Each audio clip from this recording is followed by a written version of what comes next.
नमस्कार मित्रों, मैं हूं डॉक्टर हरिनिवास। चैनल का नाम है संस्कृत साहित्य एवं संस्कृति। महाभारत की श्रेष्ठ कथाओं में आपका स्वागत है। नल दमयंती का आख्यान चल रहा है। क्या सुंदर प्रसंग है। महर्षि वेदव्यास के लिए इसीलिए कहा जाता है व्यासोच्छिष्टम जगत सर्वम।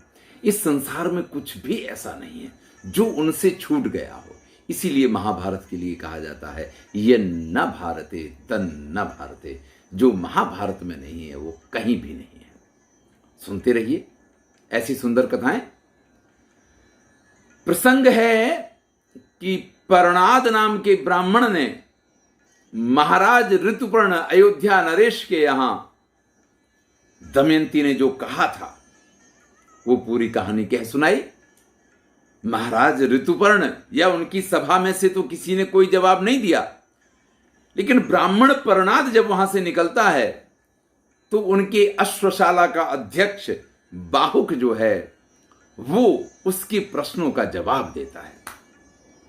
दमयंती ने पहले ही कह दिया था कि मेरे प्रश्नों का जवाब कोई भी दे, वो धनी हो, निर्धन हो, गरीब हो, जिस स्थिति में हो, लाचार हो, दीन हो, हीन हो, तुम्हें आकर के मुझे इसका जवाब देना है।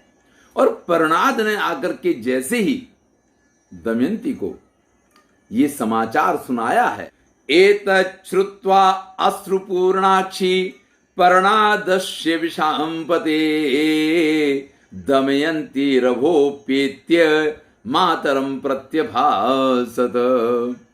जैसे ही परणाद की बात सुनी है, दमयंती को एहसास हो गया कि मुझे मेरे प्रियतम का पता मिल गया है।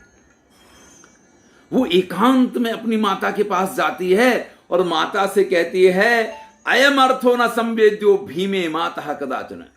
माता, अब मैं जो करने जा रही हूं ये बात पिताजी को भी मालूम नहीं पड़नी चाहिए। देखिए, पुत्रियों का पिता के प्रति स्नेह ज्यादा होता है, लेकिन कुछ चीजें ऐसी होती हैं जो स्त्रियों वाला माया जाल होता है उसको पिता नहीं समझ पाएंगे। इसलिए वो अपनी माता से कहती है मैं जो कुछ करने जा रही हूं आप ध्यान से सुनिए, ये रहस्य पिताजी के ऊपर भी खुलना नहीं चाहिए। मैं सुदेव को एक कार्य सौंप के भेज रही हूं और वो कार्य पूर्ण होगा तो मुझे विश्वास है कि मुझे मेरे प्रियतम अवश्य मिल जाए।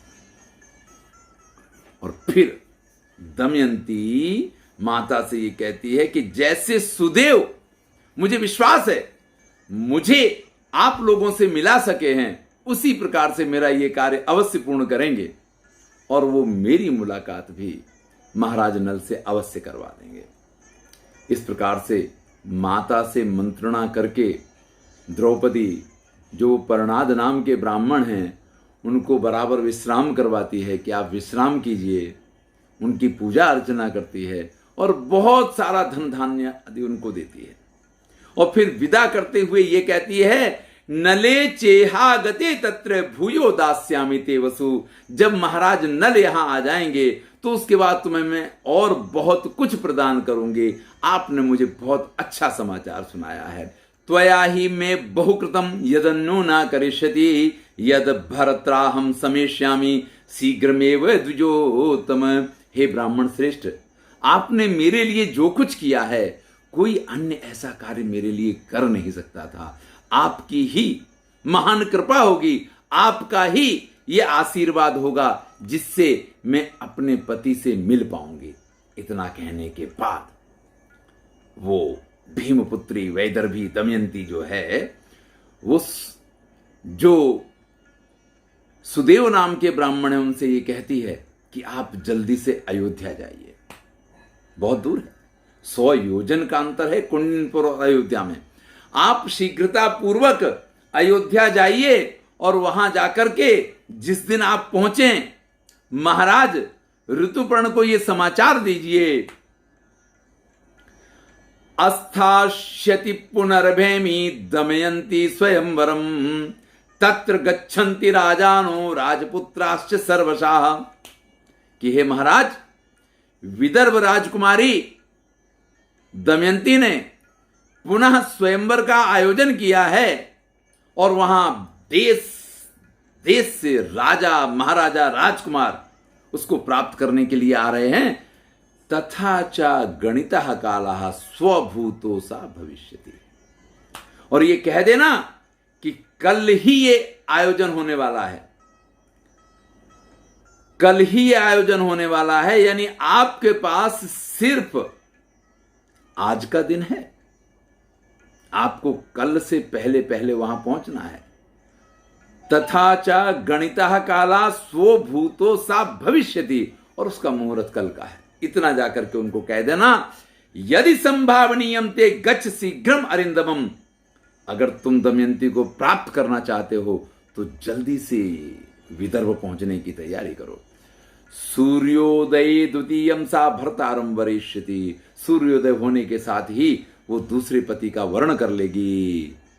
क्योंकि नहीं सा ज्ञायते वीरो नलो जीवति वानवा, क्योंकि उसको अब ये पता ही नहीं है कि महाराज नल जिंदा हैं या महाराज नल अब इस संसार में नहीं है। सुदेव को जैसी आज्ञा दमयंती ने दी थी, सुदेव ऋतुपर्ण के पास जाकर के उसी प्रकार से आयोजन कुशल है, होशियार है। दमयंती को जिस प्रकार से लेके आए थे, दमयंती का विश्वास था, और दमयंती ने जैसा उनसे कहा है वो सारा कार्य करने में वो सफल हुए हैं। जैसे ही महाराज ऋतुपर्ण को ये समाचार मिले हैं, क्या सौंदर्य है दमयंती का, जिसके एक बार विवाह होने के बाद, दो दो संतानों की माता होने के बाद भी अभी भी राजा और राजकुमार उसके लिए लालायित हैं कि ऐसी स्त्री अगर मेरी धर्मपत्नी बन जाए तो हमारा सौभाग्य है।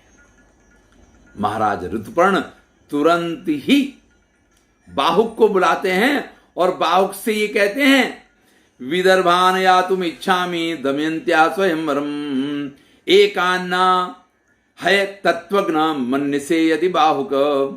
हे बाहुक, हमारे पास सिर्फ एक दिन है और हमको विदर्भ पहुंचना है, क्योंकि वहां दमयंती का स्वयंवर है। अगर तुम मेरा ये कार्य कर दो तो मैं आजीवन तुम्हारा आभारी रहूंगा।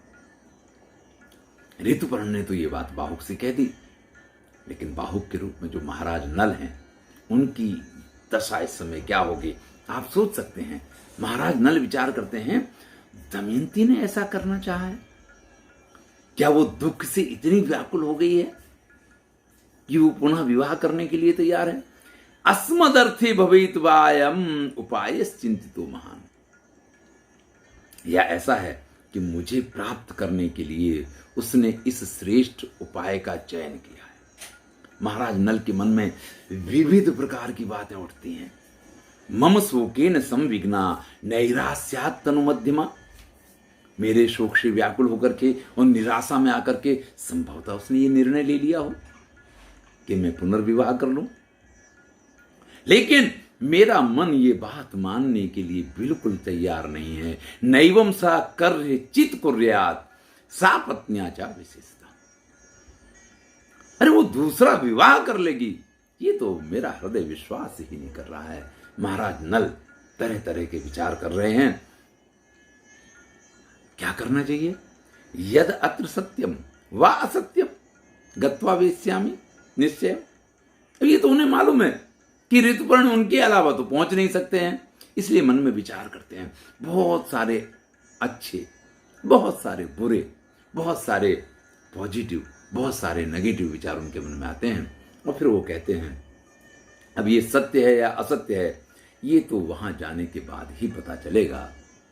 ऋतुपर्णस्य वै कामम आत्मार्थम च करोमि हम, अब ये कार्य जो है ऋतुपर्ण की इच्छा के लिए या अपने लिए भी ये कार्य तो करना ही पड़ेगा। इस प्रकार से मन में बहुत सारे विचार करते हुए बाहुकी निश्चय करते हैं कि अब तो जो समय की अवधि दी गई है उस समय अवधि के अंदर विदर्भ देश पहुंचना ही है। अब छोटा सा मार्ग हो तो कोई भी घोड़े जोत लो, रथ को लेके निकल लो, लेकिन इतना लंबा मार्ग है और अगर इतनी दूर जाना है तो घोड़े भी ऐसे होने चाहिए जो रास्ते में थक के रुक ना जाएं और जो मंजिल तक समय पे पहुंचा दें। महाराज नल अश्वशाला में जाकर के पहुंच जाते हैं। अद्य गच्छत कृशान अश्वान समर्थान अध्वनि क्षमा, बड़ा ढूंढा और उसमें से उन्होंने रथ में जोतने के लिए पतले पतले लेकिन जो शक्तिशाली हैं और मार्ग में दौड़ने में जो सक्षम हैं ऐसे घोड़ों का चयन किया। देखिए, विस्तार से यहां अश्वशास्त्रीय सिद्धांतों का विवेचन है, मैं उनको नहीं कर रहा हूं, लेकिन कुछ बातें जो बड़ी महत्वपूर्ण हैं। वैसे तो अब ये इसका कोई अर्थ भी नहीं है, क्योंकि अब घोड़ों की किसको जरूरत पड़ती है। लेकिन अगर कोई ऐसा अश्व प्रेमी हो और इस वीडियो को सुन रहा हो तो कहते हैं कि एको ललाटे, माथे पे एक, मूर्धनी दो, मस्तक के ऊपर दो, द्वौ पार्श्वोप पार्श्वयोः, पार्श्व और उप पार्श्व में दो दो, द्वौ वक्षसि विघ्नेयो, और दोनों छातियों पे दो दो, और पीठ पे एक, ऐसे 12 भंवरी बनी हों जिस घोड़े के ऊपर, समझ लीजिए कि वो घोड़ा रेस में कभी हार नहीं सकता है। ये निश्चित नियम है, अश्वशास्त्र का ये नियम है और महाभारत में लिखा हुआ है। उन घोड़ों को देखा और महाराज नल ने उन घोड़ों का चयन कर लिया। ऋतुपर्ण वहां आकर के पहुंचते हैं और उन घोड़ों को देखते हैं कि ये पतले मरगिल्ले से घोड़े, ये क्या है। तब महाराज ऋतुपर्ण नल से कहते हैं, अरे ये क्या भैया, ये क्या किया आपने। अरे भाई, ये घोड़े मुझे लेकर के विदर्भ देश तक पहुंचेंगे, कहीं बीच में ही तो नहीं इनका काम पूरा हो जाएगा। तब नल कहते हैं कि महाराज, या तो आपको मुझ पे विश्वास करना पड़ेगा, या जो आप बताओ वो घोड़े में इसमें जोत देता हूं। मैंने इनका चयन क्यों किया है, इसके लिए उनके गुण धर्मों को बता देते हैं एक बार। ऋतुपर्ण तुरंत कहते हैं कि त्वमेव है तत्वज्ञ। अरे बाहुक, तुम ही घोड़ों के तत्वों के जानने वाले हो। अब तुमने जिनका चयन किया है, आगे मैं क्या कह सकता हूं। हां, थोड़ा सा मुझे ऐसा लगा था, इसलिए मैंने तुमसे कहा है। इसके बाद महाराज नल ने उन घोड़ों को रथ में जोता है और रथ में जोतने के बाद वहां से प्रस्थान किया है। जैसे ही वो घोड़े वहां से प्रस्थान करते हैं, तथा तु दृष्ट्वा तान अश्वान वहतो वातरंहसा अयोध्याधिपति श्रीमान विस्मयम परमम ययो। ऋतुपर्ण और ऋतुपर्ण का जो सारथी है वार्ष्णेय, जो वास्तव में नल का सारथी हुआ करता था, बाहुक के रूप में महाराज नल खुद उस रथ को चला रहे हैं। बगल में वो वार्ष्णेय बैठा है और पीछे महाराज ऋतुपर्ण बैठे हुए हैं। जैसे ही वो रथ आगे बढ़ता है, हवा में घोड़े उड़ने लग जाते हैं।